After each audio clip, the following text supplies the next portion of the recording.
Antyeshti Sanskar is the ritual performed when the body ends, that is, somebody dies. After this, there is no ritual for the body. Also, this Antyeshti Sanskar is also called as Narmeda Yajna, Nara Yajna, Purusha Yajna, etc. This small audio is basically to compare between burying and funeral, that is burning the body basically. Vedas says, as you know, Yajurveda 40th chapter, it mentions Basmantang Shariram. The moment the death happens, immediately burn the body.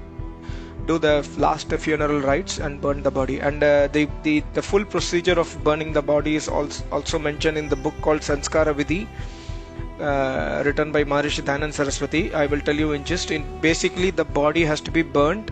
Let's say the dead body is 60 kilogram in weight. The body has to be burned in the wood, mango wood preferably, and 60 kilogram of ghee is also to be put as ahutis with Ved mantras when the body is burning, along with the samagri, so that the 5 elements, the body is made of 5 elements of subtle elements. All these elements are dispersed into atmosphere, and there is no kind of pollution that is generated out of this activity. And while doing this ahutis, we have to put ahutis from Yajurveda 39th chapter. This 39th chapter is for the burning of dead body basically. Okay, now comparing the burial and funeral, that is burying the dead body versus burning it. Number one is, of course, the funeral of dead body occupies very little space, as you know, while the burial ground takes a lot of spaces. The graveyard often, number 2 point is, the graveyard often leads to contamination of atmosphere. The air which reaches, which is in touch with the graveyard, it becomes polluted, and this results in spread of so many diseases, and this can be fully avoided by burning the dead body in cremation process. And also the water that flows, third point is, the water that flows in the vicinity of the graveyard, that is in the underground to the graveyard, becomes a source of diseases, and this is not the case for funerals. Some animals also, the stray animals, they pick away the dead body, and they can also fall sick on the consumption of the deceased dead body, and these animals can further spread diseases in humans as well as in other animals, and thereby reaching humans at the end. And this mishappening can be fully avoided when we burn the dead body. And as you know, there are cases, we have seen many cases where some thieves digging up the dead body and take off the shroud, etc. And this is hurting the sentiment of some of the relatives of the dead people. These things all can be fully avoided by burning the dead body. And if you take the population of 700 crores or 7 billion population in today's world, lakhs of acres of land is needed, or already occupied as a graveyards, and lakhs of further more space is needed. And Earth is very small, we have only 1/3 of the land to live. So by burning the dead body, we just need a very small space to burn it. So the scarcity of the land can be avoided, and also the burial ground which we are utilizing today can be utilized for agriculture purpose or other purposes basically.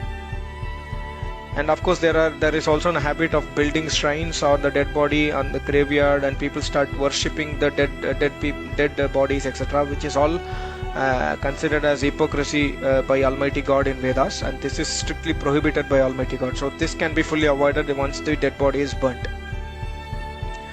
And also for building these shrines or tombs, crores of rupees are used today, and this money can be used in a positive manner to help poor people, or to develop business and economy of the country basically.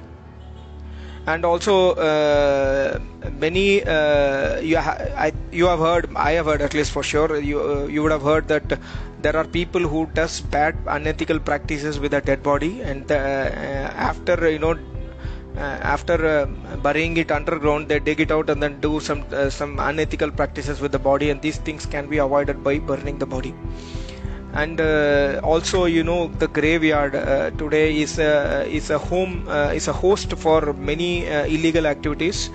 And in some of the burial grounds we can see exchange of drugs etc happens, or ganja or alcohol. People sit there, chit chat, drink alcohol etc. All these things can be fully avoided when we don't have this burial ground place. Just only burning graveyard is very small, and the government can put strict control there basically.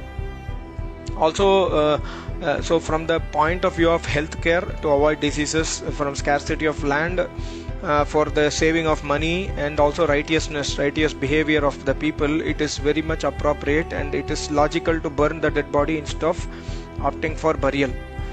And also, if you see the other practices of disposing the dead body in water, or putting the dead body in forest for animals to eat, and compare to burning, which is best.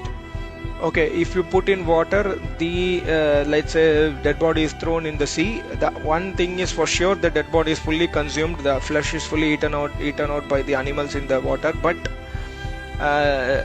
as you know, the skeleton still remains, and the skeleton will be like a waste in the sea, and this will rot, and this will again give rise to further diseases etc. So putting the dead body in water is not a good option.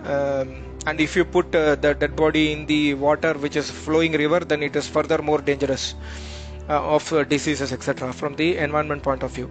And if we leave the dead body in the forest for animals to eat, yes, of course, that is another thing. But as you know, some of the dead bodies are not fully eaten, and the further it will stink, and then the bones are left away. Then again the same environmental of decay and the foul odor can emanate, and it will give rise to further issues in the for diseases etc. So the best practice is always to burn the dead body, and that is why Almighty God himself says in the 40th chapter that Basmantam Shariram. And also, the Agni Tattva, where we are lighting the dead body with the fire, the Agni, the burning fire, has the ability to disperse the 5 elements. Earth, water, fire, air and space, all these are inside our body. So all these are converted to their respective original form, and then it is again given back to atmosphere basically. So that is the process that is followed in cremation. So that is why I thought of making a small video. Of course, for the mantras, chanting and the full procedure, you can of course refer to the Sanskara Vidhi book written by Maharishi Dayananda Saraswati. You can purchase it from any of the nearest Arya Samaj or from vedicbooks.com. I will meet you soon in another video. Thank you so much. Namaste. Om.